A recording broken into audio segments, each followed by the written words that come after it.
I still can't believe we got our hands on the all-new 2019 BMW M850. And thank you to Parkview BMW for letting us take out the car and truly experience what a monster this car is. And there's a plane flying over me. And for anyone who's unfamiliar with the 8 Series, the first gen came out in 1991 all the way until 1996 because they want to introduce a luxury coupe for the BMW Performance line. And they realized it wasn't selling as much, so they stopped it and they brought out the 6 Series or the M6 after that. And 22 years later, they finally brought back the 8 Series. I love this car so much. It is a crazy monster underneath the hood, and I cannot wait to put this car on the road. I mean, first things first, I just noticed how low and stands out this 8 Series is. Super aggressive, especially with the splitter or front lip right underneath, right? I do wish, however, this lip over here is carbon fiber. This is more of a rubber material. And one common theme you can notice in the 8 Series is the serum gray trim that's found on the nose, on the side mirrors, and on the rear badging as well. That kind of accent came out with the 7 Series. Very luxurious and upscale look to it. What I love about the headlights are the BMW laser technology that was first introduced in the X5 and into the 3 Series and finally in the M850. I think these kind of design is very sleek, very elegant, of course far more energy efficient than the previous LED or by xenon headlights. And this car also shoots out more distance when it's super dark at nighttime because, I don't know, you probably want to drive this car all year round because it's X-Drive, and this car is super insanely fast and quick. And in the front bumper, some meshes over here in the center, and the big radar sensor right behind or right below the front grille. Looking at the profile of the vehicle, you have a set of 20-inch M performance wheels with some big calipers right behind it, 6 pistons. But what really bothers me on the profile of the vehicle is how small the rear calipers are. So it doesn't really quite match the overall aggression of the 8 Series. And over here on the side vent where the fenders are, this is actually not functional, so there's no air coming out where the fender liners are. So I guess as a design purpose, it looks really cool, but as a functional purpose, I don't quite understand. But it is done in the serum gray color that we found in the nose. The true aggression of the BMW M850 comes out in the rear, and I love how slopey this line is on the trunk. Super aggressive. I don't see that in cars a lot, but what really bothers me in the rear side is, once again, we have these fake vents on both sides of the vehicle, so I guess it looks cool from a design element once again, but functionality, I don't get it. And below it, you have 2 tailpipes, but what's interesting is that if you look inside it, there's actually 2 additional tailpipes. So this car is actually a quad exhaust vehicle, but they simplified it and made it into 2. And this car is also equipped with hands-free power liftgate. To finish off the rear bumper, you have the X-Drive and the M850 done in the serum gray color. And let me know what you guys think about the rear spoiler. Very small and subtle, almost non-existent until you pay close attention to it. I like the design, but I don't like how small it is. So you guys let me know, how do you feel about the rear spoiler of the M850?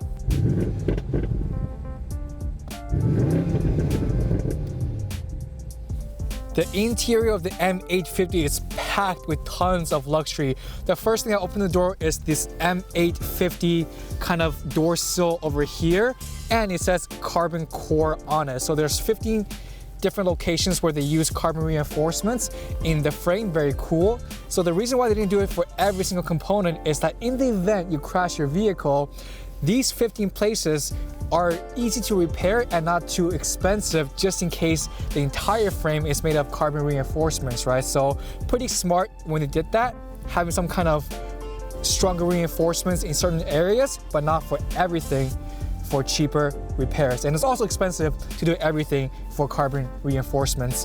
One thing I do notice when I get in is how nice the leather feels. It's a BMW. Of course, the leather is gonna feel comfortable. The seats and the door grab handle over here are done in 2 colors. Number 1 is black, number 2, the color kind of matches the exterior color of the car. So I'm not sure if they did that on purpose or not. So I think it's very cool to have a 2-toned leather interior, especially on the doors. And for the door grab handles, it's a little bit protruded outwards because whenever I open the door, as you can see how wide it opens, right? It's easier for me to reach over here and close the door. As you can see from the outside perspective, how low this car sits, especially looking at the interior perspective. I mean, for me, I like when a car is low, it gives me better center of gravity. My car is super slam, my 370Z, and just handling makes it so much more fun and enjoyable to drive, right? Looking at the center console, if you have the first generation of the 8 Series, this is very reminiscent and nostalgic because they follow pretty much the whole overall display and design element of it, but you have the latest technology from BMW. You have your backup assistant, you have your 360-degree camera, very, very cool. You have your navigation and different lighting control that you can play around with on the interior. So all this technology, for me, great job from BMW. And you have your gesture control as well. I didn't forget that. So the software end of the BMW technology is so amazing to me because the saturation, color, and sharpness of everything on the screen displayed in front of me is perfect. And below it, you have your metal buttons over here that separates from the rest of the buttons. And I like that a lot because you see different kind of comparison and material use, right? And you have your heated button over here, which I don't understand because it is heated and ventilated done in one button. If you have heated and ventilated seats in your car, it's probably 2 buttons. So I don't know why they did it in 1 button, but when you press on it, you have a screen over here that will show you heated and your ventilated seats. So when you press on the ventilated seats over here, it will activate it, but not with the button. Pretty weird. And below it, one of my favorite feature in the 8 Series is this touch sensitive push button. So if I run my fingers across this 1 to 8 numerical setting over here, you can see the numbers associated with the radio station right above it.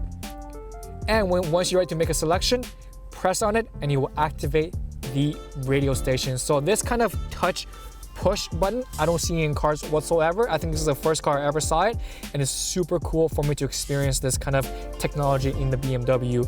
When I saw this in the X5 of the Swarovski crystal gear selector, I was absolutely blown away and fell in love with it. We have the 8 badging right, I guess, inside of it. It looks so sharp and elegant. I don't think any other manufacturer of its class have this kind of design element to their transmission gear selector. You have your Sport, Comfort, Eco Pro buttons over here, your auto hold function, one of my favorite features once again in 2019, your electronic parking brake, and the center console over here that you can control whatever goes on into your infotainment system. And this kind of glass Swarovski material is also displayed in the scroll over here. Oh, feels so nice onto your fingers. And what I love about this kind of center console over here is how flat it is and how easy everything is to access with just a reach of hand, right? Pop open this console over here, you have your 2 cup holders and your wireless charging right behind it. Do you guys remember the all-new X5? You can actually cool your cup holders so your drinks get cooler or hotter depending on your preference. So I do wish that they had the option of the M850, especially they're trying to pair luxury with performance. And for the Canadian model, we only have the cloth-ish black headliners. I think in the US or Europe, you can have the optional Alcantara headliners, which I do think that it adds sophistication to the M850. And I'm not gonna get into the back seat, guys. It's way too cramped, but for the seating, you have these very cool patterns over here that runs down in the center. Very nice and comfortable sitting. But let's not talk about this car anymore. Let's bring this bad boy onto the 407.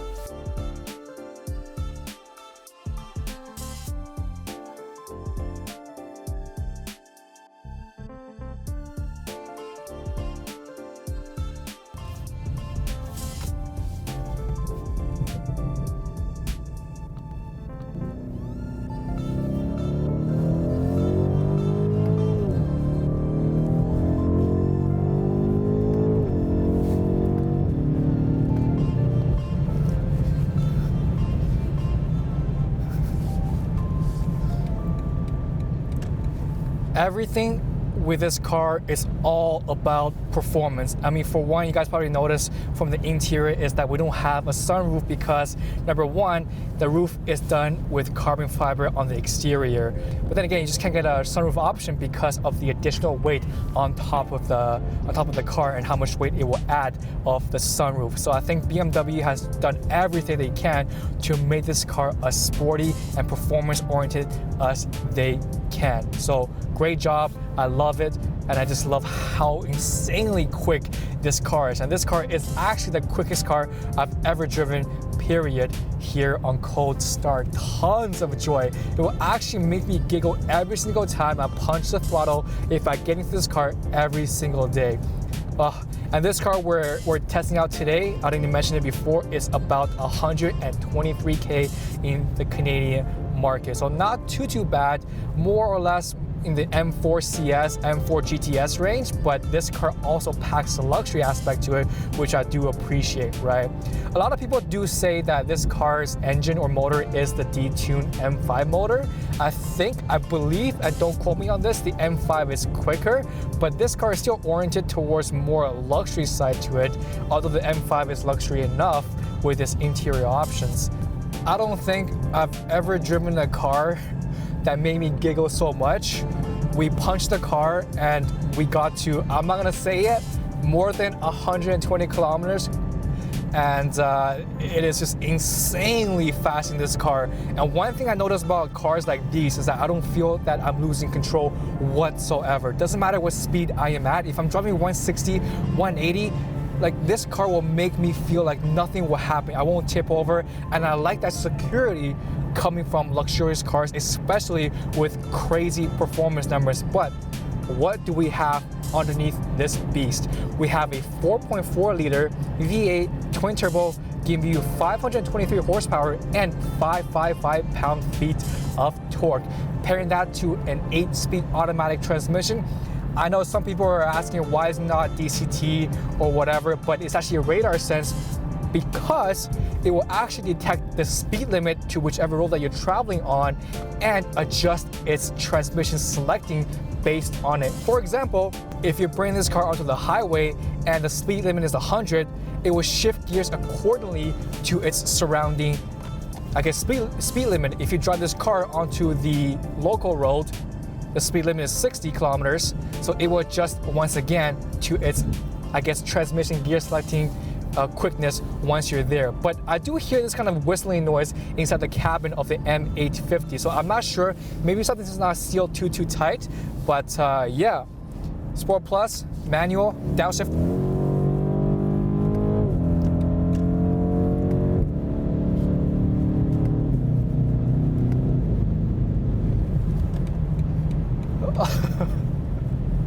Guys, this non-DCT transmission has literally no leg in between the gears. I don't care for whoever wishes to have a dual clutch transmission. This transmission does the job perfectly and is so smooth and makes me want to engage with my paddle shifters, and they're just big enough so my hand can touch them with comfort. This car brings me so much joy. I wish everyone could really punch this car onto open roads like the 407. Do you guys have 407-ish kind of toll roads in the United States or whatever country that you're watching this from? Let me know. So if you're from Toronto or live in the GTA, you definitely know what I'm talking about with the 407. But we're gonna exit the 407, bring this car onto the 404 where there's more traffic, and test out its semi-autonomous driving. I think that's a very key feature in the M850. And just like all the BMW vehicles we test out for 2019, if you were to drift off onto the other lane, it will actually pull you back pretty aggressively, but I think the 8 Series pulls you back more precise and more control. So I think with the other cars, even the 3 Series, it's too late when the car shifts over to the other lane and then it will recognize you and pulls you back, right? So the 8 technology is actually very good and it pulls you back before it's way too late when you cross over the line. Well, I am absolutely in love with the center shift knob and the control switch over here. It's actually reflecting some sun on it since it's made out of glass, and it's causing some eye discomfort in me or the passenger.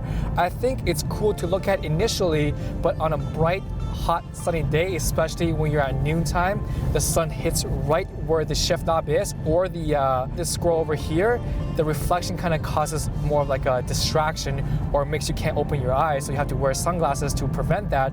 And I don't think that it's very convenient in a sense, or it's a good safety hazard on a bright sunny day. We just got off the 407 into the 404 and we want to test out the semi-autonomous driving, and with the shift of the direction, you can see the glass from the transmission gear selector hitting in my face, and it's in the corner of my eyes, and it's blinding me a little bit, and it's causing some annoyance and discomfort in my focus in my driving. So I do think that if on a crystal clear day, bright and sunny, I do need sunglasses to prevent this kind of reflection onto my face. So we're currently driving back to Parkview BMW. I really want to test out the assistant or semi-autonomous driving feature. As you can see, the steering wheel is turning for me on my behalf. We hit a little bit of a traffic, and I really appreciate this feature a lot, especially whenever I'm in heavy traffic, because it will measure the distance in front of me, it will apply brake pressure, and it will steer for me. I think that kind of removes a lot of the fatigueness on your day-to-day commute, especially once again you're in traffic mode. Look at that. It's asking me to place my hand onto the steering wheel. And what's really cool about the assisted driving is that there's this camera right in the center of the dash that measures your eye movement. So just in case you close your eyes for an extended period of time or not paying attention on the road, it will alert you. I'm gonna increase the speed a little bit. It will alert you, and it will make you more focused or put you back into what you're supposed to do, like putting your hand on the steering wheel or paying attention onto the road in front of me. So my current speed limit is set to 50 on the assisted driving. I like it a lot, once again, because it applies brake pressure and it sets a distance right between your vehicle and the vehicle right in front of us. So the traffic clears up a bit right in front of us, so I'm gonna hit my speed to 90 kilometers, and I want you to see what's going on in front of me, because while I do have the preferred limit to 90 kilometers, it is currently traveling at 75. That's the distance between us, the BMW, and the car in front of me. And as you can see, it's applying brake pressure because the traffic in front of us has slowed down. And what's cool about this is it actually stops the car and picks up speed or resumes if it detects the car needs to reach 0 kilometers. And it will go to about 0 kilometers and picks up speed once the traffic in front of you resumes. So I love this feature. I know Audi has done a tremendous job in this feature as well, or in this division. And I love how cars are moving to a direction of semi-autonomous. So we got off the DVP finally, and we're driving on the local roads. If you know or even live in Toronto, you know how bad the roads are. And this car is also equipped with adaptive, GTR. And this car is also equipped with adaptive suspension. So not only this car performs, this car is also comfortable to riding on local streets. And I do realize how quiet the cabin is, despite the exhaust noise. If I kick this on Eco Pro, I'm gonna eliminate the exhaust noise, and it's actually a quite quiet cabin.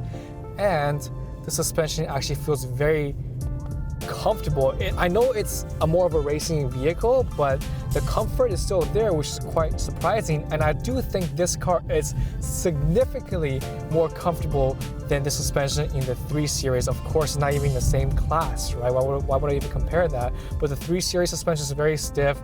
But even this, I can definitely see myself dating this vehicle if I had $123,000 Canadian, you know?